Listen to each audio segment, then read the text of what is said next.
Son sourire, son intelligence, ses pulls en mohair, on se souvient de son émission 7 sur 7, diffusée tous les dimanches soirs sur TF1. Elle a par la suite occupé plusieurs fonctions, notamment celle de directrice éditoriale du Huffington Post de 2012 à 2019.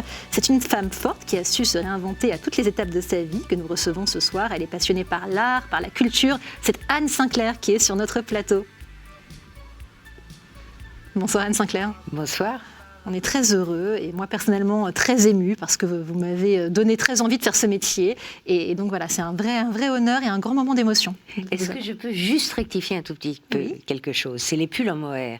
Ah, oui. C'est quelque chose qui qu'on a beaucoup ressorti. Colle à la peau vraiment avec assez peu de raison parce que, et vous le comprendrez très bien, un pull en mohair, j'ai dû la porter 4 ou 5 fois. Pas plus sur certaines émissions. Ouais. Parce que dans un plateau de télévision, il fait très chaud avec des pulls en mohair. Et que la laine volette et vient dans les yeux et dans les cils. Et donc, c'est devenu, je ne sais pas pourquoi, parce qu'un journaliste a dû l'écrire une fois ou deux. Et donc, ça a été partout. Mais j'ai porté très peu de pulls en mohair. Oui, c'est une rectification qui me semble essentielle, absolument, et essentielle à faire. Rectification vestimentaire. Alors, on va parler non pas de vêtements, mais du livre que vous venez de publier aux éditions Grasset, un livre qui s'intitule La rafle des notables, qui relate l'histoire de votre grand-père paternel et à travers lui l'histoire de nombreux juifs de France. Ça se passe la nuit du 12 décembre 1941. Il s'appelle Léonce Schwartz. Il est arrêté à Paris par 2 gendarmes allemands et 2 policiers français. Et il fait partie des 743 juifs qui vont être conduits au camp de Compiègne. Et là-bas, dans la saleté, la violence, votre grand-père va vivre l'enfer.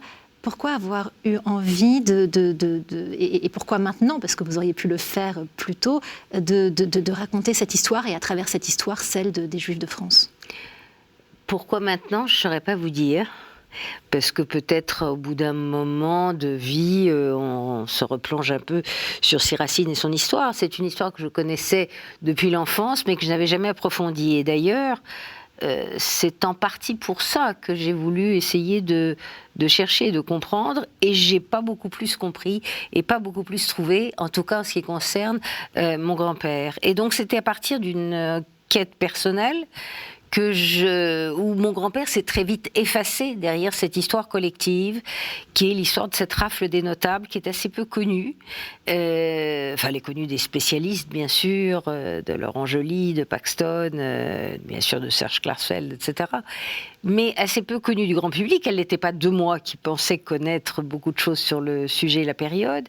Et cette rafle des notables, qui a été donc le 12 décembre 41, et où la plupart, je dirais après pourquoi mon grand-père n'en a pas été, heureusement pour lui, la plupart ont formé le premier contingent de déportés juifs de France en direction d'Auschwitz, avant la rafle du Veldiv, et donc ça a été un peu occulté par les autres rafles et les autres humiliations, vexations et discriminations.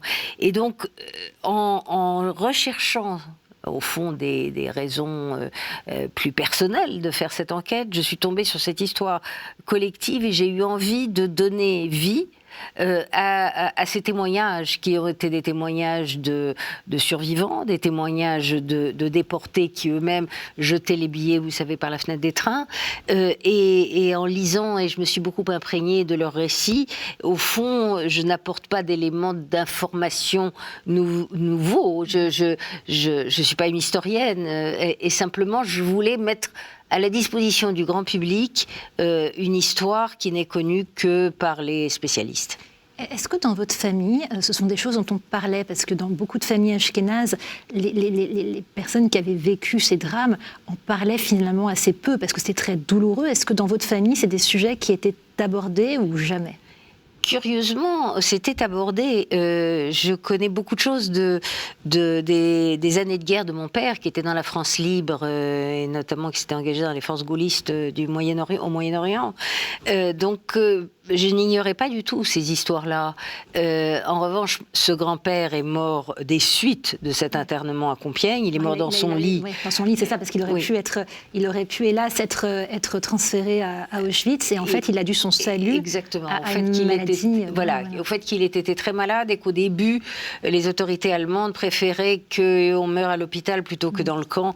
Ça a très vite changé. Mais en tout cas, La pratique habituelle était que les autorités allemandes remettaient les plus grands malades dans les hôpitaux, quitte à venir les rechercher quand ils étaient un peu rétablis, pour cette fois les déporter à Auschwitz avec un cynisme effrayant. Et ma grand-mère a réussi à le sortir avant qu'il ne soit déporté pour Auschwitz. Et donc, il a échappé à la déportation et il est mort des suites de cet internement et de ces mauvais traitements dans son lit et non pas dans une chambre à gaz, ce qui est beaucoup. Mais la plupart de ceux qui ont été raflés dans cette nuit-là, du 12 décembre 1941, ont été formés, le premier contingent déporté vers Auschwitz. En fait, ce camp de Compiègne, qui est à 70 km de Paris, c'est ça qui m'a le plus remué, c'est qu'au fond, c'était un camp nazi en France. Alors, on connaît Drancy, on connaît Beaune-la-Rolande, on connaît Pithiviers, etc. On connaît beaucoup de camps en France qui étaient d'abord administrés par Vichy, ensuite étaient administrés par les Allemands, mais celui-là, dès le départ, était administré par, théoriquement, la Wehrmacht, mais en fait, c'était la Gestapo qui avait la main. Et ce camp était un camp nazi, c'est-à-dire avec... Alors, il n'y avait pas d'exécution sur le lieu du camp, il n'y avait pas de chambre à gaz, il n'y avait pas de travail forcé, mais sinon, il y avait des conditions d'hygiène, d'alimentation, de froid. Ça a été un hiver où il a fait moins 20 dans la région parisienne et dans le camp. Ils avaient une soupe par jour, ils ont perdu tous, ils sont restés là 3 mois, ils ont perdu tous à peu près entre 20 et 30 kilos. La saleté, la vermine, la maladie avaient raison d'eux. Les engelures étaient abominables. C'était des spectres. Et d'ailleurs, dans le cahier photo du livre, on voit que mon grand-père, juste avant la guerre, qui avait une 60aine d'années, qui était plein de santé, et qui, quelques années plus tard, un camarade de camp a fait un croquis de lui au Val-de-Grâce. Il a l'air décharné, le regard perdu, il a l'impression qu'il a pris 100 ans. Enfin, et donc, c'est un peu ce chemin de croix terrible qu'a été ce camp, qui au fond devait être un camp de transit. Au départ, dès le départ, la Gestapo voulait les déporter immédiatement. Or, c'était en décembre et les trains étaient pris par les pères missionnaires allemands qui revenaient pour les fêtes de Noël chez eux. Et donc, ils ont attendu dans ce camp. Et Dannecker, qui était le chef de la Gestapo, n'avait de cesse de réclamer à Berlin en permanence quand est-ce que vous me les déportez, mes juifs qui sont là. Et il a obtenu ça au mois de mars seulement, mon grand-père ayant été transféré juste 15 jours avant à l'hôpital du Val-de-Grâce, dont il a pu sortir encore une fois et se cacher pendant quelques mois avant de décéder. Mais c'était très intéressant parce que cette rafle, qu'on appelle la rafle des notables. Pourquoi notable? C'est probablement... Mon grand-père n'était pas ni un intellectuel, ni un notable particulier. Il avait une petite entreprise de fabrication de dentelles. Donc, il était un petit chef d'entreprise. Mais il y avait... des avocats, des écrivains... Oui, il y avait surtout des personnalités françaises extrêmement connues. Un homme comme Pierre Masse, qui était un très grand avocat, un ténor du barreau, qui était un type formidable, et une conscience morale. Il y avait René Blum, qui était le frère de Léon Blum. Il y avait le fils de Tristan Bernard, Jean-Jacques Bernard. Il y avait un président de cour d'appel, un président de chambre de cour de cassation. Il y avait des historiens comme Georges Wellers, Jacques Ancel, etc. Il y avait le frère de Robert Debré, le médecin, le grand médecin, l'oncle de Michel Debré. Et donc, il y avait des personnages qui étaient des Français juifs très assimilés, qui s'appelaient eux-mêmes des Israélites. Au fond, ils avaient le sentiment qu'ils étaient, la réalité, qu'ils étaient en France depuis des générations et des générations, depuis toujours, et qu'ils étaient d'abord des Français, dont finalement la religion juive les avait à peine effleurés. Certains n'étaient jamais allés dans une synagogue, d'autres étaient mariés avec des femmes qui n'étaient pas juives, les troisièmes disaient « mais comment j'ai fait la guerre de 14, j'ai la Légion d'honneur, je suis ancien combattant », et ils ne comprenaient pas ce qui leur arrivait. Très assimilé, entre guillemets. Très assimilé et ne comprenant pas ce qui leur arrivait. Or, comme la Gestapo voulait arriver au chiffre 1000, qu'ils en avaient raflé que 743, 1943, ils ont transféré, ils ont additionné à ce premier contingent 300 détenus qui venaient du camp de Drancy et qui étaient des juifs étrangers qui s'étaient réfugiés en France et qui, eux, comprenaient ce qui leur arrivait et qui expliquaient, écoutez, nous on a vécu les pogroms, les discriminations, les tentatives de meurtre, etc. Et donc, on va vous dire ce que les nazis cherchent. Et donc, il y a eu au début cette forme d'incompréhension. De sidération. Et puis surtout venant de mondes complètement différents. À l'époque, on avait très peu conscience, au fond, de ce qui se passait et de la forme que ça pouvait prendre. Et ces juifs français se disaient, on est d'abord français, et donc on sera protégés. Eh bien non, ils n'étaient pas protégés, et pas plus que ça. Et les autorités de Vichy, d'ailleurs, n'ont pas beaucoup levé le petit doigt. Écrire, ça a été une forme de thérapie, entre guillemets, par rapport à cette histoire familiale collective? Non, je pourrais pas dire thérapie, mais envie de dire, au fond, ce que j'ai eu envie de faire, c'est de dire, je veux que cette histoire soit connue. Elle est connue des spécialistes, elle est connue des historiens, elle est connue de Serge Klarsfeld, elle est connue au mémorial de la Shoah, elle est connue au mémorial de Compiègne, mais le grand public ne lit pas forcément ces journaux, ces témoignages, ces récits. Et je me suis dit, avec un peu de vanité, peut-être qu'en l'écrivant, je mettrai à la disposition du grand public cette histoire. Et surtout parce que c'est très spécifique, cette rafle et ce camp. C'était une population quand même assez homogène en matière d'éducation et de sensibilité. Et d'ailleurs, ce que j'ai trouvé absolument remarquable, et Klarsfeld me disait, au fond, c'était pour ne pas devenir fou, c'est que ces hommes qui se sont retrouvés dans cette situation tragique, coupés de tout, coupés des vivres, coupés des familles, coupés de tout, enfin avec leurs vêtements sur le dos, se sont réunis. Alors, le premier mois et demi, après, ils étaient trop faibles pour sortir des chambrées le soir, mais ils se réunissaient pour faire des conférences. Pour au moins le soir, il y avait une conférence sur Racine, sur Gérard de Nerval, sur les fables de La Fontaine, sur les grands procès de l'histoire, sur le rôle de l'électricité dans la science. Incroyable. Sur voilà, un certain nombre de sujets qui permettaient aux conférenciers qui n'avaient ni papier ni crayon d'essayer de construire au fond leur discours, et aux détenus d'écouter, au moins d'oublier pendant une heure. Et ça, je trouve que c'est extraordinaire. C'est une façon de survivre. De survie. J'ai lu un journal qui m'a beaucoup ému, qui est celui de François Montel, dont je parle dans le livre, qui était avocat, qui a été arrêté, déporté à Drancy. Ensuite, il a été envoyé à Compiègne, et il a fini comme les autres à Auschwitz. Mais il raconte, au fond, et dans son journal, tous les jours, il se demande, mais au fond, à la fin de La Reine morte de Monterland, comment ça se passe, quand Alfred de Vigny écrit ce poème, qu'est-ce qu'il veut dire exactement? Je trouve que c'est d'une force morale qui force le respect. Enfin, je suis pas sûre qu'on serait capable, enfin en tout cas moi je suis pas sûre d'être capable de m'élever au-dessus de la misère profonde pour réfléchir à des sujets intellectuels et collectifs. Ça force en effet le respect, ça s'appelle La Rafle des Notables, c'est aux éditions Grasset, on va continuer à en reparler, mais dans l'immédiat, je vais vous proposer une expérience peut-être inédite, enfin je pense, vous me direz, puisque je vais vous laisser seul sur ce plateau, et voilà, vous allez voir, ça va très bien se passer, je vous laisse découvrir la suite. D'accord, à tout de suite. Je suis à vous.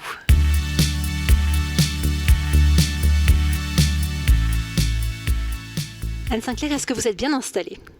Je suis parfaitement bien installée, je suis à 2 doigts de m'endormir. Alors vous avez un repose-pied, vous allez voir, je vais vous faire travailler, vous n'allez pas vous endormir. Vous avez un repose-pied si vous avez envie d'allonger vos jambes, faites comme chez vous. Je vais vous proposer différents mots, vous allez me dire ce qu'ils vous inspirent. Le premier d'entre eux, c'est responsabilité. Oui, c'est quelque chose qui est présent à la fois dans ma vie personnelle et puis dans l'exercice de mon métier. Je pense que quand on est journaliste, c'est d'abord ça qui doit vous inspirer, c'est-à-dire, et je le dis avec force au moment précisément où les réseaux sociaux sont tellement puissants, envahissent nos vies, c'est que nous avons la responsabilité, nous qui donnons de l'information, de vérifier que cette information est exacte. Ce qui veut dire quelquefois de renoncer à la rapidité pour pouvoir vérifier l'information, en être absolument certain, la pondérer quelquefois, la mettre en perspective. Tout ça, c'est l'exercice de responsabilité qui s'efface dès que vous êtes pris par l'urgence et par la diffusion immédiate de la nouvelle. Et quand je dirigeais des organes de presse, et notamment le Huffington Post que j'ai lancé, comme vous le rappeliez tout à l'heure, je disais toujours à mes journalistes, surtout, le scoop m'est complètement indifférent. Et donc, je préfère qu'on manque une information, mais qu'on soit sûr de ce qu'on dit, qu'on le vérifie 10 fois, qu'on l'écrive correctement. Alors, évidemment, ça, quelquefois, les choses vous échappent et bien entendu, on est faillible. Mais le principe de responsabilité est quelque chose auquel je tiens infiniment. Alors quand on parle de responsabilité, on pense aussi à droiture et c'est une qualité qui semble très importante à vos yeux. Je lisais récemment un portrait hommage de Jean Daniel et effectivement vous avez salué dans ce portrait sa rectitude, son honnêteté intellectuelle. Ça fait partie de la responsabilité ? Je ne sais pas si ça fait partie de la responsabilité, mais en tout cas, ça fait partie des qualités humaines que j'apprécie le plus. C'est-à-dire être... oui, ne pas varier, savoir ce qu'on pense, ce qu'on dit, ce en quoi on croit, ce qu'on veut transmettre, être conscient du poids des choses et des mots et avoir une rectitude morale. Oui, ça fait un peu démodé, mais j'y crois.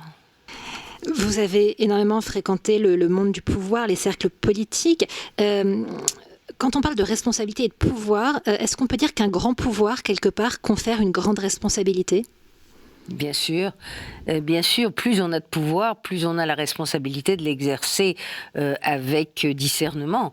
C'était vrai dans la cité antique, c'est vrai de nos jours, et c'est de plus en plus difficile, parce que vous êtes justement, quand vous exercez le pouvoir, soumis à l'urgence, soumis à l'influence immédiate, soumis à l'opinion. Et l'opinion publique a quelquefois une force qui vous entraîne au-delà et pas exactement sur ce que vous devez ou vous devez faire.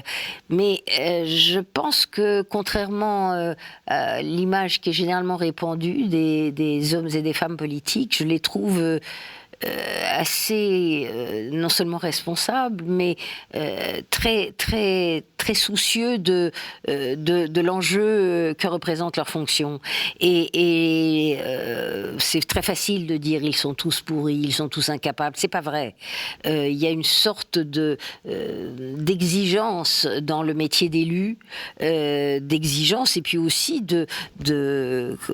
oui, c'est pas toujours gratifiant d'être au pouvoir et d'être élu. On gagne moins d'argent, on est mal vu, on est avec les journalistes les plus détestés. Les gens de pouvoir, c'est ce qui leur tombe sur le nez. Et finalement, ils ont une sorte de conscience et de dévotion au bien public, à la res publica, la chose publique, qui est, je trouve, tout à fait remarquable. Vous avez évoqué la question de la responsabilité professionnelle, que ce soit celle des politiques, que ce soit celle des journalistes. Quid de la responsabilité personnelle ? Oh, elle est quotidienne. On est responsable de ses actes. On est responsable de ce qu'on fait, de ce qu'on dit. Ça fait partie d'une forme de cohérence personnelle qui doit dicter un peu votre mode de vie. Je suis pas une grande moraliste ni une grande rigoureuse, mais je pense qu'il y a un certain nombre de choses auxquelles il faut se tenir. Vous évoquiez la droiture tout à l'heure, la franchise, l'amitié, le respect. Enfin, il y a un certain nombre de valeurs auxquelles, justement, la responsabilité nous incombe. Toutes ces valeurs, responsabilité, droiture, franchise, respect, amitié, ce sont des valeurs dans lesquelles vous vous reconnaissez à titre personnel ? Ça, ce serait très prétentieux. J'essaye en tout cas de les respecter. Oui, j'ai un sens de l'amitié qui transcende le jugement qu'on peut avoir sur les uns ou sur les autres. Et pour moi, l'amitié est assez forte et sacrée.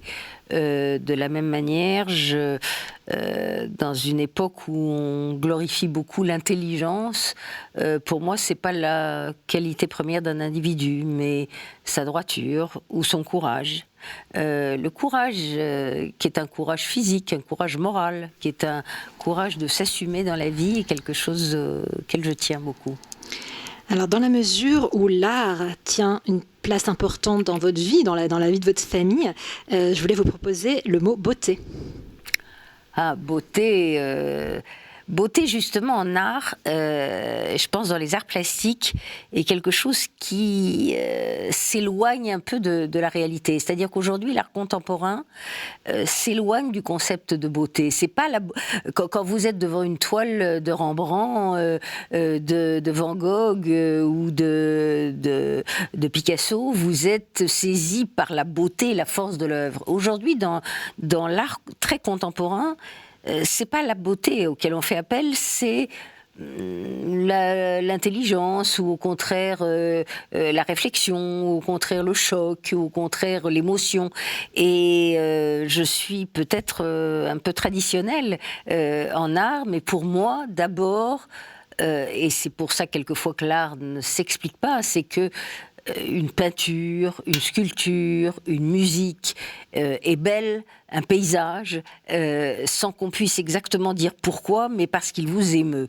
Or, l'art aujourd'hui s'éloigne de plus en plus de cet aspect-là, et c'est ce qui fait que quelquefois, l'art très contemporain ne me touche pas.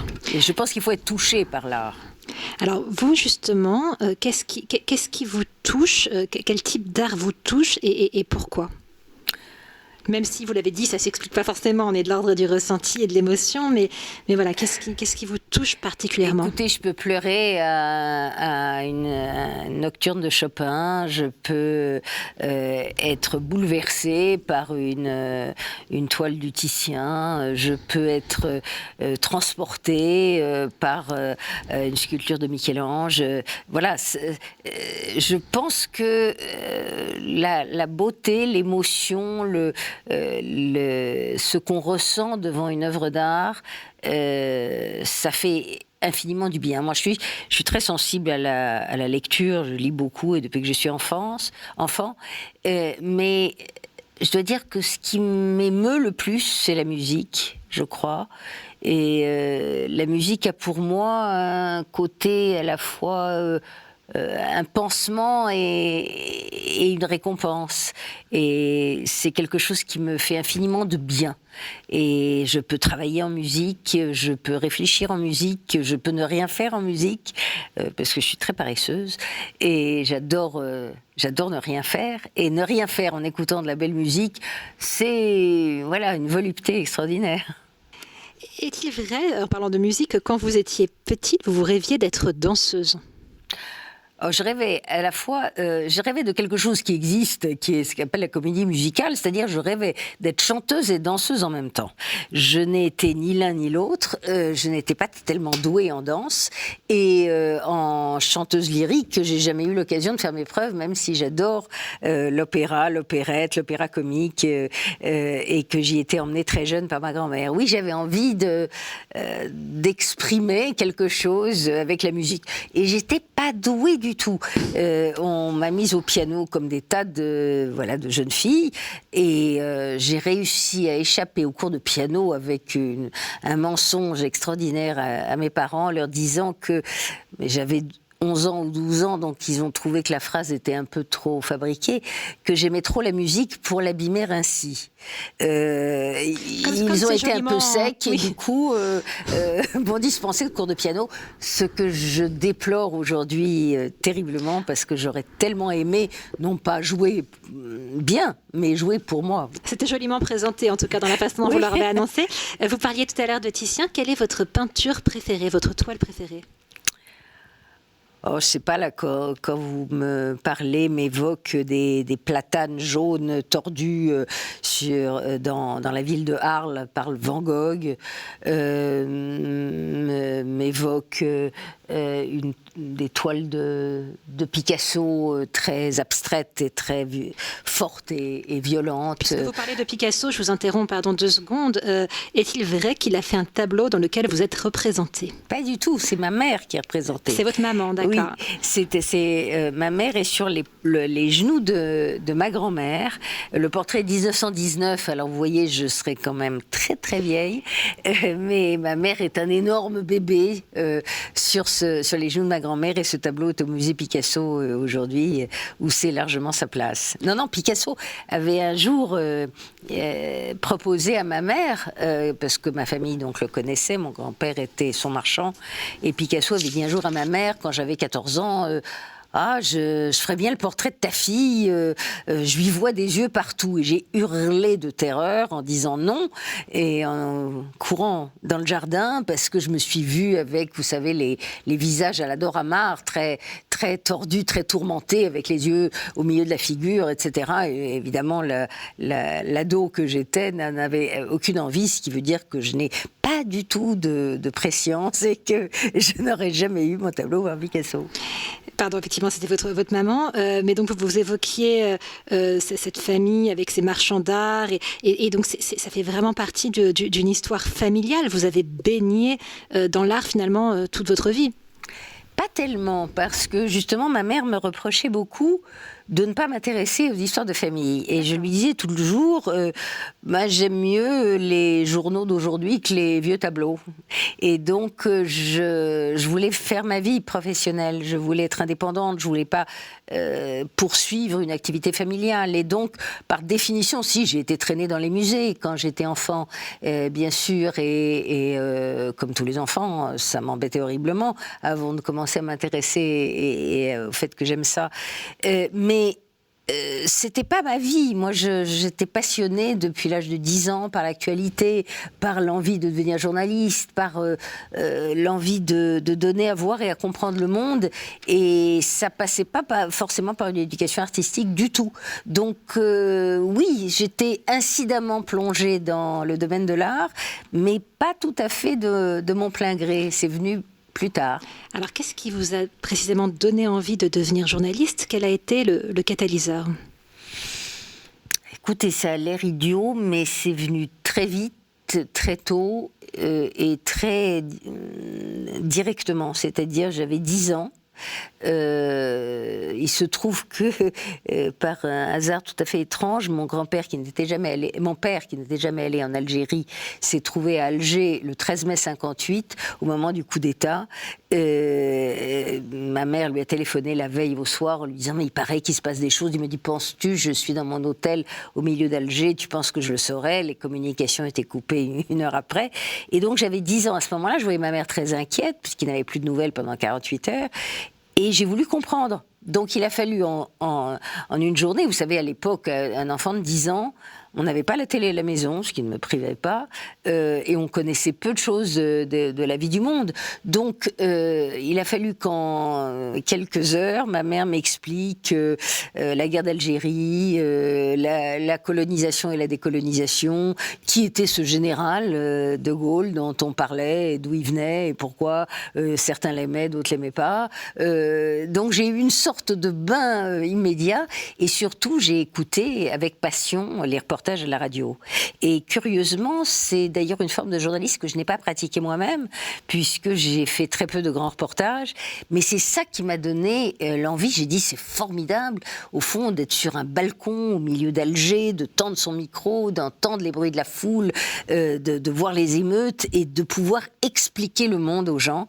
Et c'est ça qui m'a donné envie. Donc j'ai dit, je serai journaliste, et je serai journaliste à la radio, et je serai journaliste à Europe 1, qui était la radio qu'on écoutait dans ma famille. Et je suis devenue d'abord stagiaire à Europe 1, avant de devenir journaliste un petit peu. Un petit peu beaucoup. En tout cas, ça force l'admiration, une telle détermination. Alors, en tant que journaliste, vous vous êtes intéressé évidemment à beaucoup de sujets sociaux, sociétaux, notamment le rôle et la place des femmes. Et c'est justement le terme que je voulais soumettre à votre sagacité à présent, le terme femme. Femme, eh bien, j'en suis une et très consciente de l'être. Je suis féministe, disons, de la tradition beauvoirienne du féminisme, c'est-à-dire la revendication de notre identité de femme, de notre statut, de la volonté d'égalité, de représentation. Je suis sans doute plus éloignée des formes plus radicales du féminisme d'aujourd'hui, même si je suis très consciente que les femmes qui aujourd'hui se livrent dans la façon dont elles ont vécu leur agression, leur viol, leur malheur, dans leur identité de femme malmenée, ont un courage formidable et que je salue infiniment. Il reste que aujourd'hui, je voudrais pas qu'on abandonne le côté, au fond, du rôle social de la femme pour son rôle sexuel. Au fond, aujourd'hui, on s'intéresse beaucoup aux violences faites aux femmes. Or, la première violence faite aux femmes est une violence sociale. C'est une discrimination sur le niveau de rémunération. C'est une discrimination dans les sources de pouvoir. Quand on sait qu'il y a 4 femmes sur l'ensemble des entreprises du CAC 40 qui sont dirigées, qui sont à des postes de pouvoir. Donc, je pense qu'il ne faut pas perdre de vue, si vous me permettez l'expression, les deux bouts de l'omelette. C'est-à-dire, au fond, toute la palette qui fait notre identité, elle n'est pas simplement une revendication de respect et de distance sexuelle, elle est aussi une revendication de respect social, d'être considéré comme un homme comme les autres. Et une femme est un homme comme les autres. Quelle est la femme qui vous inspire le plus? Alors, vous nous avez parlé de Simone de Beauvoir, mais au-delà de Simone de Beauvoir, qui a certes contribué à une certaine idée du féminisme, est-ce qu'il y a d'autres femmes qui vous inspirent au point d'être presque des modèles, des guides? Écoutez, il y a une femme qui m'a beaucoup inspirée en tant que journaliste, c'est Françoise Giroud, que j'ai eu le bonheur de connaître, avec laquelle je n'ai jamais travaillé, mais qui m'a encouragée, qui m'a suivie de loin comme une grande amie affectueuse. Et c'était surtout un modèle de journaliste, parce que pour moi, elle combinait à la fois la qualité de l'écriture, la plume extrêmement fine et intelligente et cultivée, et en même temps une forme de courage, de mener une barque, de mener un hebdomadaire, de se bagarrer dans un monde d'hommes. Et donc, oui, elle m'a beaucoup inspirée. Vous savez, quand j'ai commencé mon métier de journaliste, j'ai commencé comme stagiaire dans cette station de radio que j'aimais et que j'aime toujours, qui est Europe 1. Je portais les cafés dans les étages, et le directeur de la rédaction, qui est un homme que j'estimais infiniment, qui était un grand journaliste et qui était un grand misogyne, m'avait dit « Surtout, n'allez pas embêter mes journalistes ». Et à ce moment-là, je vous parle quand même, c'était pas 1920, c'était en 1975-80. Les femmes, dans le journalisme, elles s'occupaient des enfants, de la mode, de la santé, et puis de la vie quotidienne. Mais elle ne touchait pas à ce qui était régalien, c'est-à-dire la politique étrangère, l'économie. Ça, c'était réservé aux hommes. Et donc, c'était un combat déjà.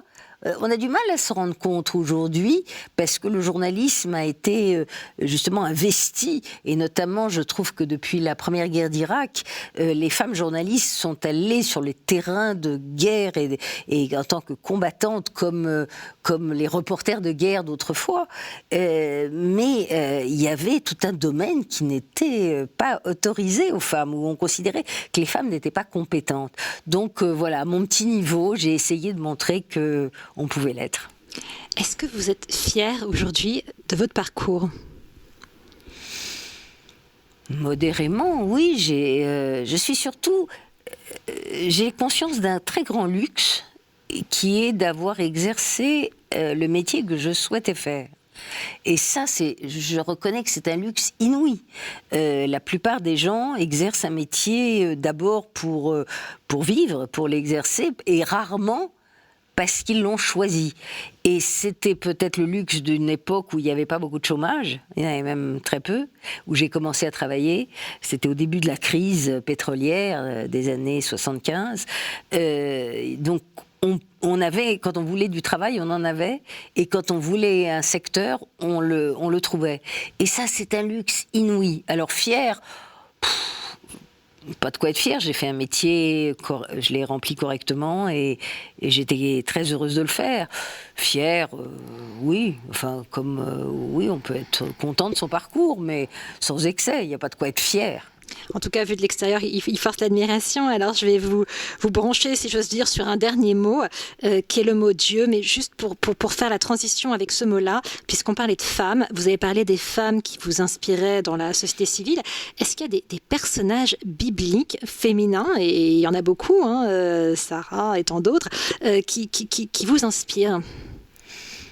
Oui, je dirais peut-être Judith, parce que c'est une combattante. Je crois que j'aime mieux les femmes combattantes que les femmes passives. Vous vous définissez vous-même comme une combattante ? Pas tellement, non. Moi, j'ai de l'admiration pour les combattantes. Alors, j'aimerais bien être à ce niveau. À mon petit niveau, j'ai combattu un peu, parce que chacun combat se colte avec la vie. Mais non, je ne peux pas dire qu'il y a des personnages bibliques qui m'aient vraiment inspiré, auxquels je me réfère. Non, ou alors mon inculture est trop grande pour les connaître bien. Non, je vous dis les guerrières, oui, les combattantes. Bon, et Dieu dans tout ça ? Ça, c'était la grande question de Jacques Chancel. Ah oui. Et Dieu dans tout ça, mon Dieu, si j'ose dire. Je ne peux pas dire qu'il soit extrêmement présent dans ma vie. Je suis beaucoup plus attachée à des identités multiples. Je suis femme, je suis française, je suis juive, je suis journaliste, mais le judaïsme lui-même n'est pas, pour moi, un attachement très religieux. Je ne suis pas pratiquante, je suis consciente d'une histoire. Et d'une évolution historique d'un peuple, mais je suis très peu rattachée à la pratique religieuse, je dois reconnaître. En quoi est-ce que vous croyez alors ? Oh, c'est très compliqué ça comme question. D'abord, je ne pourrais pas dire absolument que si je suis au sens propre du terme, croyante ou non croyante. C'est très compliqué à savoir. Ça, c'est global. En quoi je crois ? Je crois ce que je vous disais tout à l'heure. Je crois en la justice. Je crois en la vertu peut-être du combat. Je crois au fait qu'il faut défendre ses opinions et ses croyances, qu'il faut défendre ceux qu'on aime, ses amis. Voilà, je suis... Mon père avait une jolie formule peut-être hérité de son propre père et des histoires qu'ils avaient vécues, c'était la force morale. Et il disait, dans la vie, il faut avoir une certaine force morale. Et la force morale, ça veut dire plein de choses. Ça veut dire je tiendrai le coup, ça veut dire je ne transigerai pas sur en quoi je crois, j'essaierai d'être le plus honnête possible. Encore une fois, c'est pas forcément des valeurs morales, là, c'est une sorte de respect de soi-même et de se tenir dans l'existence. Vous le disiez tout à l'heure, le judaïsme est l'une des facettes de votre personnalité, de votre identité plutôt que d'autres personnalités, et c'est évidemment pas la seule. Comment vous le décrivez, votre rapport personnel au judaïsme ? Indépendamment de questions de croyance ou pas croyance, de ce que j'ai compris de votre position sur le sujet, mais votre rapport au judaïsme. C'est un rapport historique et de civilisation et j'ai pas un rapport sartrien au judaïsme, c'est-à-dire que je ne considère pas qu'on est juif parce que on est considéré comme juif. Je considère qu'on est juif quand on se considère comme juif. Alors qu'est-ce que c'est se considérer comme juif ? Faudrait que vous me laissiez seul beaucoup plus longtemps pour que j'essaye de l'expliquer. Mon rapport au judaïsme, c'est un rapport affectif, traditionnel, presque familial, et voilà, de culture et d'histoire. Beaucoup plus que d'autres choses, vous l'avez compris. J'ai bien compris, vous avez été à l'école au Kurat Mer, qui est une institution laïque. Quel était dans votre famille, on comprend bien qu'il y avait surtout cette notion d'identité culturelle, d'héritage, mais est-ce que c'était décorrélé de toute pratique ou comment ça se passait chez vous ? J'avais une grand-mère qui était assez pieuse, qui allait à la synagogue comme d'autres vont à la messe. J'avais une mère qui pratiquait un peu moins, et je suis une fille qui a pratiqué encore moins que ma mère. Et j'ai des enfants qui pratiquent pas beaucoup. Et donc la pratique religieuse, c'est pas quelque chose qui était très présente dans ma vie. En revanche, oui, la conscience du judaïsme, ce que ça veut dire dans l'histoire, dans les persécutions, dans ce que ça signifie en termes de rattachement culturel, d'identité. Oui, ça a été présent. Mais la tradition, là encore une fois, la pratique... pas trop. Mais on sent néanmoins une importance accordée au sujet de la transmission, et on le voit bien d'ailleurs avec ce livre que vous venez de publier, La rafle des notables. Il y a quand même une volonté de léguer quelque chose, de raconter une histoire, de faire en sorte que les maillons de la chaîne ne se cassent pas, de transmettre à la fois les valeurs, à défaut d'une croyance ou d'une pratique, un héritage culturel, non ? Oui, surtout, je crois à l'histoire et je crois à la mémoire. Et je crois qu'on est chacun, vous parliez de responsabilité tout à l'heure, mais responsable non seulement de sa vie, mais de ce qu'on transmet aux autres. Après, ils en font ce qu'ils veulent. Mais voilà, l'humanité est une chaîne. Et si on rompt cette chaîne, alors à ce moment-là, on n'est plus que des atomes qui évoluent dans l'éther. Donc oui, transmettre une histoire me semble important. Connaître son histoire est important. Et j'ai dédié ce livre à mes enfants et à mes petits-enfants. Mes petits-enfants ne sont pas encore vraiment en âge de le lire. Mais je pense que c'est important de connaître ses racines, d'où l'on vient, à défaut de savoir où l'on va. Et dernière question, vos enfants et vos petits-enfants, quand ils seront davantage en âge de comprendre, puisque vous parlez de transmission, qu'est-ce que vous avez envie de leur léguer, au-delà de cette histoire commune, de cet héritage du passé, souvent très triste, hélas, on en a parlé tout à l'heure, qu'est-ce que vous avez envie de leur léguer comme valeur ? Eh bien, celle auquel je crois, dont on a parlé depuis un peu le début, c'est-à-dire de droiture, de respect, et puis de joie de vivre. Moi, je pense que je suis quelqu'un d'assez gourmand. gourmande de la vie, gourmande de la beauté de la vie. On parlait de beauté aussi tout à l'heure. Je crois qu'il faut savoir jouir de la vie sans que cette jouissance gomme tout le reste, mais profiter de cette vie extraordinaire qui, quelquefois, vous est donnée. Et quand on a la chance d'avoir une vie heureuse, savoir la goûter. Et c'est ça que j'aimerais leur donner, leur apprendre et de leur dire. Enfin, mes enfants, ils sont grands maintenant, ils sont parents eux-mêmes. Mais à mes petits-enfants, de leur dire, voilà, vivez pleinement, profitez de la chance que vous avez. J'ai des petits-enfants qui ont la chance de pouvoir étudier, voyager, comprendre les choses. Eh bien, mon Dieu, qu'ils en profitent et qu'ils en fassent bon usage. Je crois que ça, c'est important de s'approprier le bon côté. Il y a tant de gens qui en ont beaucoup du mauvais. Et donc, savoir apprécier les belles choses que la vie ou le hasard, quelquefois, nous offre, je pense que c'est très important. Jouir de la vie et apprécier l'existence. Quelle merveilleuse façon de conclure, non pas cette émission, mais cet exercice d'introspection dans une certaine mesure. Je vous retrouve tout de suite.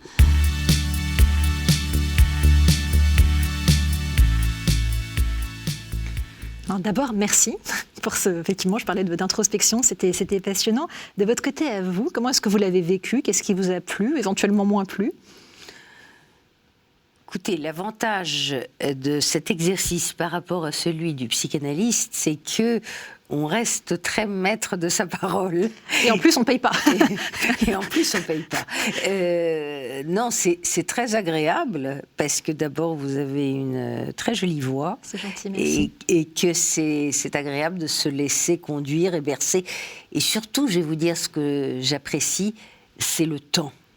Et c'est quelque chose qu'on a de moins en moins, et notamment dans les émissions de télévision. On est de plus en plus rythmé par une exigence, au fond, de zapping permanent à l'intérieur de la propre émission. C'est-à-dire qu'on n'a plus jamais le temps d'exprimer une pensée, une vision du monde, qui pour moi est quand même essentielle dans l'échange. Et je ne suis pas du tout adaptée, moi, à la télévision d'aujourd'hui, où il y a 15 chroniqueurs sur un plateau, il faut se zapper soi-même, où on a 25 secondes de temps de parole, et au bout du temps de parole, on était immédiatement coupé. Je suis pas confortable avec ça. Il y a une vraie frénésie, effectivement, et vous en parliez tout à l'heure, de cette urgence permanente, particulièrement vraie dans les médias, mais en réalité partout.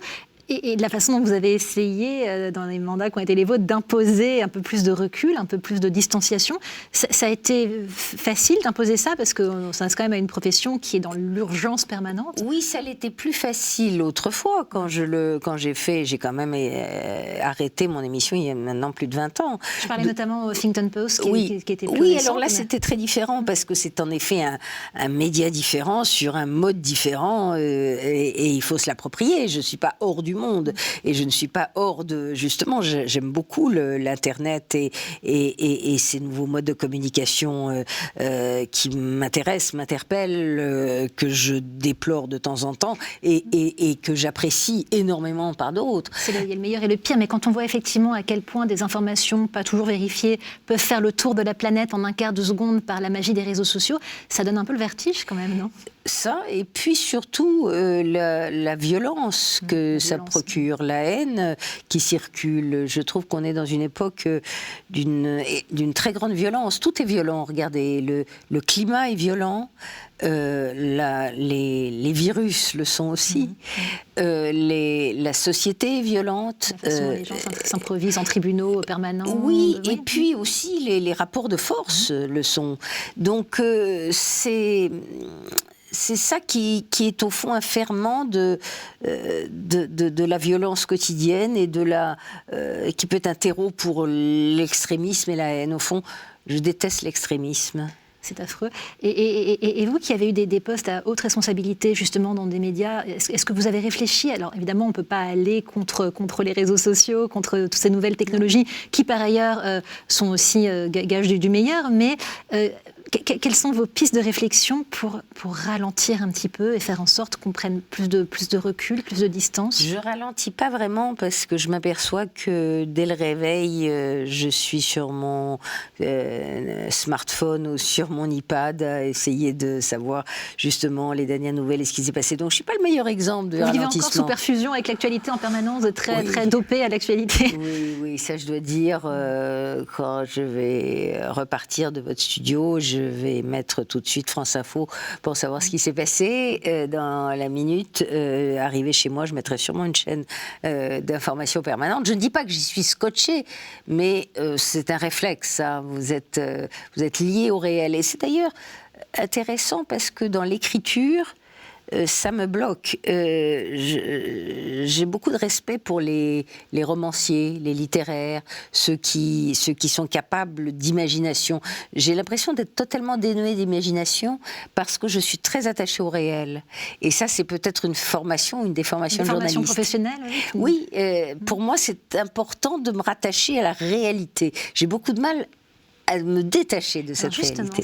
J'étais interpellée tout à l'heure quand vous disiez on glorifie l'intelligence, là où on peut parfois avoir le sentiment plutôt d'un nivellement par le bas et de mon humble point de vue du fait que l'intelligence n'est pas toujours assez mise en avant et que c'est souvent d'autres réalités qu'on met en avant. Vous avez vraiment le sentiment qu'on glorifie l'intelligence aujourd'hui? On glorifie l'intelligence. Je dis que généralement quand on demande aux gens leurs sentiments sur quelqu'un, c'est ce qu'ils mettent en avant, c'est une personnalité intelligente. Et je ne pense pas que ce soit la qualité première.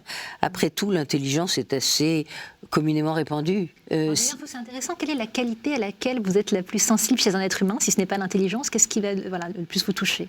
Il y a la générosité, le courage, encore une fois, la bienveillance. C'est quelque chose qui est extrêmement absent de nos professions, de nos milieux, de nos vies urbaines.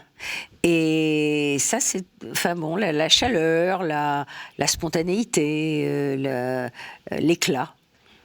Vous évoquez plein de qualités dont certaines vous sont propres et on évoquait tout à l'heure effectivement des qualités comme la droiture, etc., dans lesquelles vous vous reconnaissez. On a l'impression, vu d'extérieur, que vous n'avez que des qualités. Si vous deviez mentionner un défaut, ne serait-ce qu'un seul. Je suis très anxieuse, anormalement anxieuse. Je suis paresseuse avec volupté, je le disais.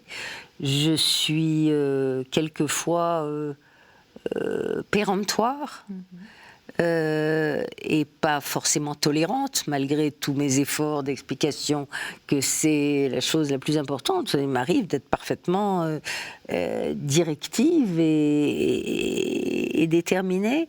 J'ai plein de défauts. Vous évoquiez tout à l'heure, et ce sera ma dernière question, ces écrivains qui ont beaucoup d'imagination. Alors, si vous étiez un personnage de roman, vous seriez lequel ?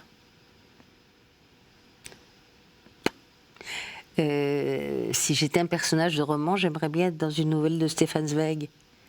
Formidable auteur. Vous avez laquelle nouvelle ? Amok. Amok. Bon, j'aime beaucoup Amok. J'aime beaucoup oui, ces nouvelles en général, ces biographies sont formidables. J'aimerais être un personnage qu'un écrivain tel que lui peut faire vivre à la fois dans son temps, dans sa psychologie, parce qu'il mêle beaucoup, il mêle à la fois la psychologie à la Freud et puis l'époque dans laquelle on vit, et ce mélange-là m'intéresse. Alors vous avez fait vivre, et je conclus avec votre actualité, non pas des personnages fictifs, mais des personnages parfaitement réels, à commencer par votre grand-père, Léonce Schwartz, dans ce livre dont je rappelle le titre, La rafle des notables, c'est publié chez Grasset. Merci beaucoup d'être venu nous en parler. Merci beaucoup Ariane. Merci, et merci à toutes et à tous de nous avoir suivis. Je rappelle que vous pouvez retrouver cette émission sur le site de KTO, ktotv.com. À bientôt.